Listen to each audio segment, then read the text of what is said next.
అబ్బా! ఎంత అందంగా ఉంది. అనుకోకుండా ఉండలేకపోయాను. ఏప్రిల్ నెల, వసంతకాలం. పేరు కూడా తెలియని ఎన్నో చెట్లు, ఒక్క ఆకు కూడా లేకుండా, కొమ్మలు మొత్తం పూలతో నిండిపోయి, వాటి పరిమళం గాలిని సువాసన భరితం చేస్తుంటే, వాటి రంగురంగుల పువ్వుల గుత్తులు నయనానందం కలిగిస్తున్నాయి. అందుకే అమెరికా ఏప్రిల్ నెలలో నాకు చాలా ఇష్టం. అందున నా 18 నెలల మనవడు ఆర్య కొత్త కొత్తవి చూస్తున్న ఆనందంలో కేరింతలు కడుతూ ఉంటే వాడికి కబుర్లు చెబుతూ వాకింగ్కి తీసుకెళ్లడం ఇంకా బాగుంది. గ్రానీ ఆర్యని ఏదో ఆకర్షించినట్లుంది. వాడి అరుపులాంటి పిలుపులో హర్షాతిరేకం.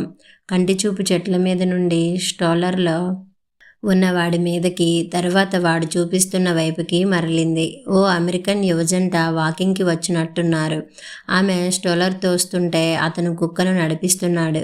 ఆర్యకి ఆ కుక్కను చూస్తేనే ఉత్సాహం వచ్చినట్టుంది. వాళ్ళు దగ్గరికి రాగానే ఆగి వాళ్ళని పలకరించి ఆర్యని కుక్క దగ్గరకు తీసుకెళ్లాను. దానికి దగ్గరగా వెళ్ళిన ఆనందం వాడి కళ్ళని మెరిపిస్తుంటే ఆ కాంతి నా మనసును నింపింది. అసలు కంటే వడ్డీ ముద్దు అనే మాట నిజమేనేమో నాకు తెలియదు, కానీ నా మనవడు పుట్టినప్పటి నుంచి వాడి పెంపకంలో భాగమైన నాకు వాడంటే వల్లమాలిన అభిమానం. వాడితో గడిపే ప్రతి క్షణాన్ని ఆనందిస్తున్నాను. కానీ ఆ ఆనందంలో వెలితి నా భర్త నా పక్కన లేని వెలితి. ఆ వెలితి పున్నమి చంద్రుడిని మింగేసే గ్రహణంలాగా నా ఆనందాన్ని హరిస్తూనే ఉంది. నాకు రత్నాల్లాంటి 2 పిల్లలు. నివేదిత, నిరుపం చక్కగా చదువుకున్నారు. అమెరికాలో ఉద్యోగాలు తెచ్చుకుని సెటిల్ అయ్యారు. వాళ్ళకి నచ్చిన, మేము మెచ్చిన సంబంధాలు తెచ్చి పెళ్ళిళ్ళు చేశాం. అల్లుడు అరుణ్, కోడలు శ్రావణి మంచి పిల్లలు.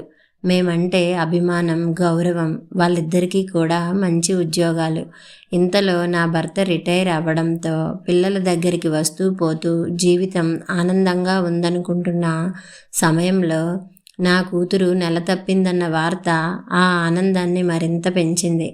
తనకి 5వ నెలలో అమెరికా వచ్చిన మేము గ్రీన్ కార్డు కూడా రావడంతో ఇప్పటికీ దాదాపు 4 సంవత్సరాలుగా ఇక్కడే ఉండిపోయాం. మొదటి 2 సంవత్సరాలు మనవరాలు స్నిగ్ధ ముద్దు ముచ్చట్లతో 2 నిమిషాల్లాగా గడిచిపోయాయి. మేము నివేదిత దగ్గర ఉన్నా నిరుపం వాళ్ళు 1 గంట ప్రయాణం దూరంలోనే ఉండటంతో ప్రతి వీకెండ్ కలిసేవాళ్ళం. పిల్లలకి సహాయపడుతున్న తృప్తి, వాళ్ళతో సమయం గడపగలుగుతున్నామన్న ఆనందం, కొత్త తరం ఇచ్చిన కోగొత్త అనుభూతి అన్నీ కలిసి నాకు, నా భర్తకి జీవితం సాఫల్యమైన భావాన్నిచ్చాయి. అయితే కాలం మన కోసం ఆగిపోదు కదా. కోడలు శ్రావణి నెల తెప్పడం, వాళ్ళ తల్లిదండ్రులకు వీసా రిజెక్ట్ అవడంతో తనకి మా అవసరం పడింది. ఇటు చూస్తే స్నిగ్ధకి ఇంకా 18 నెలలు కూడా నిండలేదు. అప్పుడే డే కేర్కి పంపించడానికి మనస్కరించలేదు. మనవరాలి మీద ప్రేమతో, పిల్లలిద్దరికీ సాయం చేయాలన్న తపనతో వాళ్ళు అడగకుండానే నా భర్త నా కూతురి దగ్గరే ఉండి మనవరాలిని చూసుకునేట్టు, నేను కోడలి దగ్గరికి వెళ్ళేట్టు నిర్ణయించుకున్నాం. ఆ రోజు మంచి నిర్ణయంగా అనిపించినా దాదాపు 2 సంవత్సరాల తర్వాత ఈరోజు ఆ నిర్ణయమే నాకు మనశ్శాంతి లేకుండా చేస్తోంది. అపార్థం చేసుకోకండి. నాకు నివేదిత ఎంతో, శ్రావణి కూడా అంతే. స్నిగ్ధ, ఆర్య ఇద్దరూ ప్రాణమే. కానీ 30 సంవత్సరాల అనుబంధం ప్రతి క్షణం నా భర్త దగ్గర లేని లోటును గుర్తు చేస్తుంది. వీకెండ్ కలుస్తూనే ఉన్నాం. వీడియో కాల్స్ ఉండనే ఉన్నాయి. కానీ మనసు బరువుని తగ్గించే యంత్రాలు మాత్రం లేవు. ఉదయం కాఫీ కలుపుకుంటే పేపర్ చదువుతూ, కాఫీ తాగుతూ నాకు విశేషాలు చెప్పే ఆయన గుర్తొచ్చి కాఫీ రుచి కూడా మారిపోతుంది. సాయంత్రం టీ తాగుతుంటే ఆ సమయంలో ఇంటికి మళ్ళిన పక్షులను చూస్తూ గార్డెన్లో మొక్కల మధ్య కూర్చొని మేము చెప్పుకునే కబుర్లు గుర్తొచ్చి టీవీ సగంలోనే వదిలేస్తున్నాను. పడుకుంటే నన్ను అల్లుకున్న ఆర్య చేతులు కొంత స్వాంతనని ఇస్తున్నా ఆయన స్పర్శలోని భరోసా కోసం ప్రాణం తహతహలాడిపోతోంది. ఒక్కొక్కసారి ఇండియాకి వెళ్ళిపోదామని బలంగా అనిపిస్తుంది. మా పిల్లలు నిజంగా చాలా మంచివాళ్ళు. మాకు ఏ రకంగానూ లోటు చేయడం లేదు. మేము ఇండియా వెళ్ళిపోతామంటే కూడా బాధపడినా కాదనరు. కానీ వెళ్ళాలంటే మా పిల్లలు, వాళ్ళ చుట్టూ మేము అల్లుకున్న అనుబంధాలు ఆపేస్తున్నాయి. ఓ గంట కనిపించకపోతేనే వెతికేసుకునే మనవడు, అమ్మా అంటూ ఆఫీస్ నుంచి రాగానే కబుర్లు చెప్పే కొడుకు, ప్రతిదానికి అత్తయ్య అంటూ నన్ను సంప్రదించి నిర్ణయాలు తీసుకునే కోడలు, వీళ్ళని వదిలేసి వెళ్ళడం ఎలా? నిండా 18 నెలలు కూడా లేని ఆర్యని ముక్కు మొహం తెలియని వాళ్ళ దగ్గర వదిలే పరిస్థితిని కల్పించడం ఎంత దారుణం. మా చుట్టూ మేమే చాలా బలమైన మమతల చట్రాలను బిగించుకున్నాం. త్రిశంకు స్వర్గంలో ఉన్నట్లనిపించినా ఏమీ చేయలేని అయోమయం. ఇంతలో ఆర్య దృష్టి కుక్క మీద నుంచి మరలడంతో వాళ్ళకి బాయ్ చెప్పి ముందుకు సాగాం. దారిలో ఓ చైనీస్ దంపతులు తోట పని చేసుకుంటూ కనిపించారు. చాలా అందంగా ఉంది వాళ్ళ గార్డెన్. తులిప్స్ విరగబూస్తున్నాయి. మిరప నారు, టమోటా నారు నాటుతున్నారల్లే ఉంది. ఆవిడ ఒక్కొక్క మొక్క అందిస్తూ ఉంటే అతను వాటిని నాటుతున్నాడు. మనసు పిచ్చిది కదా, అంత అందమైన తోట కూడా దానిని ఆకర్షించలేకపోయింది. గాలం వేసి లాగినట్లు పని చేసుకుంటూ కబుర్లు చెప్పుకుంటున్న ఆ దంపతుల మీదకే వెళ్తున్నాయి కళ్ళు. అదృష్టవంతులు అనుకోకుండా ఉండలేకపోయాను.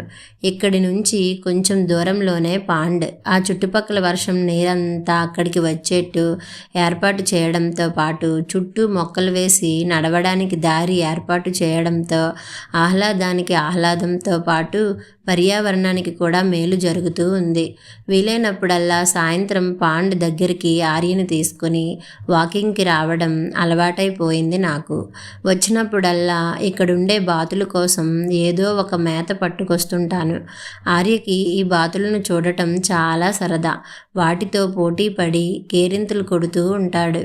నాకేమో వాటిని చూస్తుంటే కొంచెం ఈర్ష్యగా కూడా అనిపిస్తూ ఉంటుంది. అన్ని బాతులు ఒక్కచోటే ఉంటాయి కదా, వాటిని దూరం చేయడానికి ఇల్లు, ఉద్యోగాలు లేవు కదా. మేమందరం ఒకే చోట ఉండలేని పరిస్థితికి కారణం ఇల్లు, ఉద్యోగాలే. కొడుకు వర్జీనియాలో, కూతురు మేరీల్యాండ్లో ఇల్లు కొనుక్కున్నారు. ఉద్యోగాలు అక్కడే. ట్రాఫిక్ లేకపోతేనే గంట పడుతుంది ఒకరి దగ్గర నుంచి ఇంకొకరి దగ్గరికి వెళ్ళాలంటే.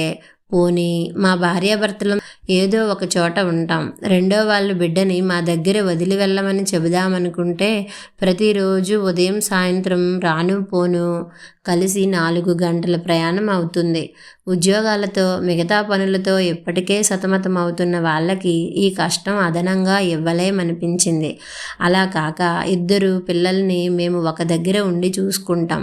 వీకెండ్లో వాళ్ళు పిల్లల్ని కలవచ్చు అనుకుంటే బిడ్డల్ని తల్లిదండ్రుల దగ్గర నుంచి విడదీసే పాపం చేయలేమనిపించింది. అన్ని కారణాలు కలిసి మమ్మల్ని విడదీయడానికి కంకణం కట్టుకున్నాయి. దీర్ఘంగా నిట్టూర్చాను. ఇప్పుడు నివేదిత, నిరుపములు స్థలం రిజిస్ట్రేషన్ కోసం ఇండియా వెళ్తున్నారు. వెళ్ళి 2 వారాలయ్యింది. రావడానికి ఇంకో 4 రోజులు పడుతుంది. ఇంట్లో నిరుపం లేకపోవడం, దానివల్ల 2 వారాలుగా మా వారిని కూడా కలవలేకపోవడం వల్ల ఇంకొంచెం ఎక్కువైంది. వాకింగ్ ముగించుకుని వచ్చి తలుపు తీస్తుంటే చప్పుడు వినపడింది కాబోలు. అత్తయ్య శ్రావణి వంటింటి నుంచే పలకరించింది. అప్పుడే వచ్చేసావా శ్రావణి? ఆర్యని స్ట్రోలర్ నుంచి దించి వంటింటి వైపు నడిచాను. అవునత్తయ్య, ఫ్రైడే కదా, తొందరగా వచ్చే బుద్ధి అయ్యింది. టైంకి మీ వాకింగ్ అయిపోతూ ఉంటుందని మీకు కూడా పెట్టేశాను. టీ చేతికి అందిస్తూ బయట డెక్ మీద కూర్చుందామా అత్తయ్య అడిగింది శ్రావణి. ఆర్యకి ఆడుకోవడానికి కొన్ని బొమ్మలు తీసుకుని బయటికి వెళ్ళి కూర్చున్నాం. నిరుపంతో మాట్లాడావా? పనులు అయిపోయాయి అంటానా? రిజిస్ట్రేషన్ బాగానే అయిపోయిందంట. నివేదిత షాపింగ్ చేసుకుంటుంటే ఈయన బంధువులందరినీ కలుస్తున్నారు నవ్వింది శ్రావణి. మీకు ఫోన్ చేయలేదా నిరుపం? ఆమె గొంతులో ఆశ్చర్యం. నేను రాత్రే మాట్లాడాను. రిజిస్ట్రేషన్ ఎలా అయ్యిందో అని నిన్ను అడిగాను అంతే. అయినా అంత ఆశ్చర్యం ఎందుకు? ఎందుకా అత్తయ్య? మీ అబ్బాయి మీకు ఫోన్ చేయకుండా ఒక్కరోజు కూడా ఉండరు కదా. నేను కంప్లైంట్ చేయట్లేదులేండి నవ్వేసింది శ్రావణి. ఇంతలో డబ్ అన్న శబ్దంతో ఆర్య వైపు తిరిగిన మాకు బొమ్మలన్నీ ఒకటొకటిగా కిందకేస్తున్న ఆర్య కనిపించాడు.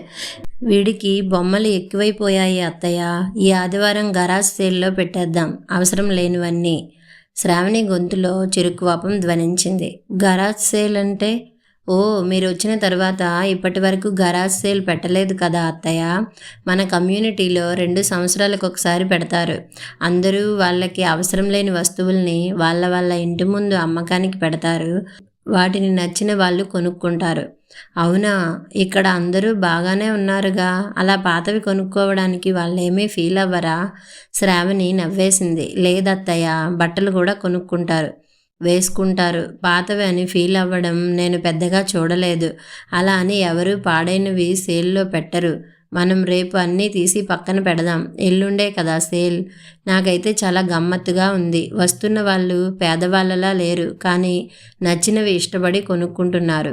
ఇక అవసరం లేదని పక్కన పెట్టేసిన అన్నింటినీ గరాజ్ నుంచి, క్లోజెట్లో నుంచి సేకరించి తెచ్చి ఒక టేబుల్ మీద అమర్చి నేను శ్రావణి కుర్చీలు వేసుకుని కూర్చున్నాం.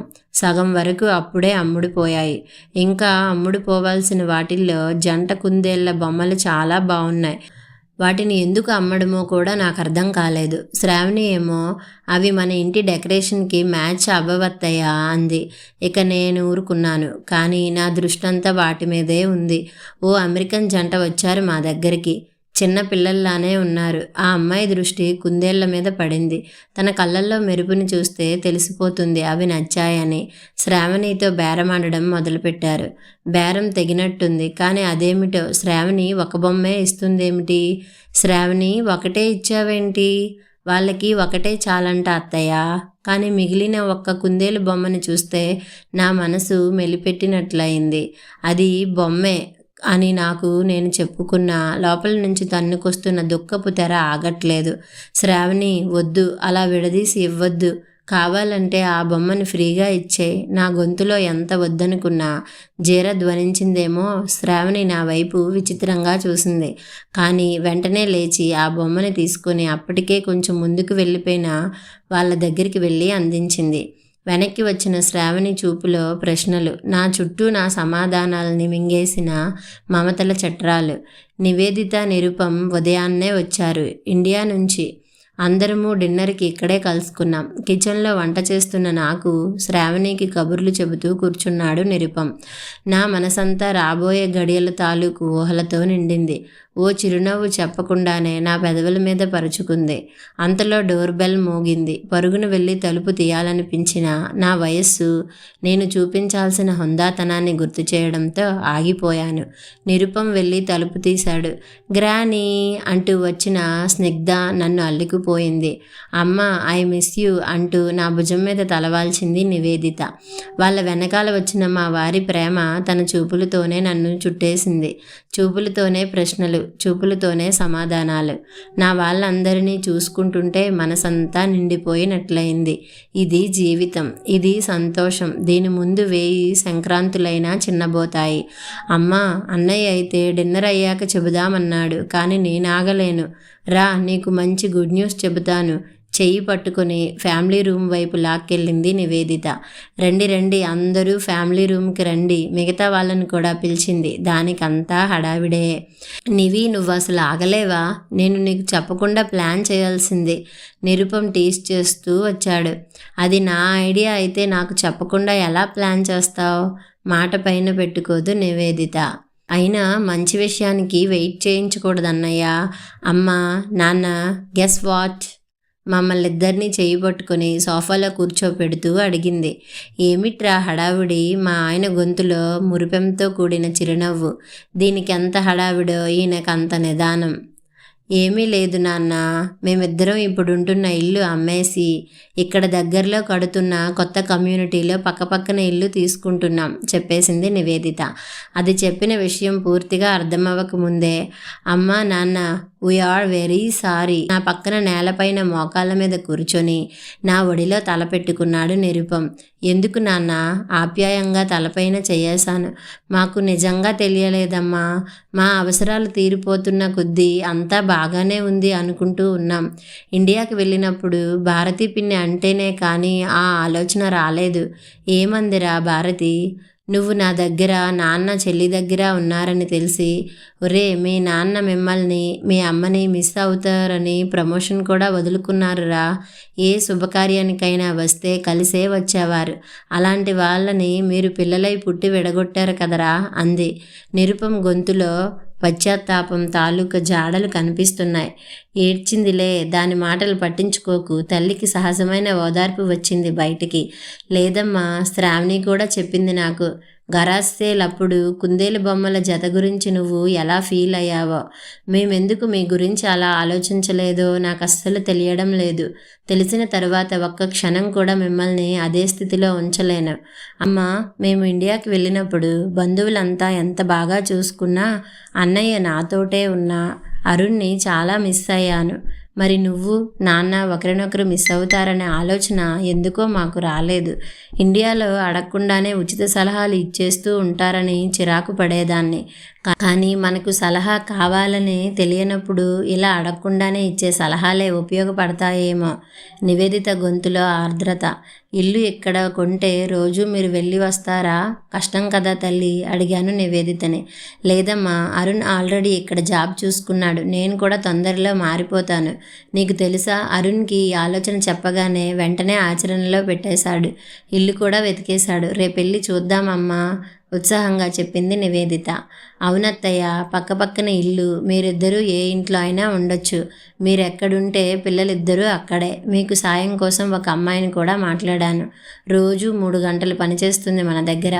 శ్రావణి తన వంతు సాయం అన్నట్లుగా చెప్పింది. చుట్టూ చూశాను. నా వాళ్ళు, నా భర్త, నా కొడుకు కోడలు, నా కూతురు, నా అల్లుడు, మనవరాలు, మనవడు, అందరి కళ్ళల్లోనూ ప్రేమ, సంతోషం. నా పెదవుల మీదకి నవ్వుతో పాటు కళ్ళల్లోకి నీళ్లు కూడా చేరాయి. మా ఆయన కళ్ళు నా కళ్ళకి ప్రతిబింబాలా అన్నట్లు నా భావాన్నే ప్రతిఫలిస్తున్నాయి. ఒకరి కోసం ఒకరు ఆలోచిస్తే మమతల చట్రాలు కూడా అనురాగలతలకి ఆలంబన అవుతాయి. అవధులు లేని ఆనందానికి ఆరామాలవుతాయి అని అనుకోకుండా ఉండలేకపోయాను. కథ సమాప్తం.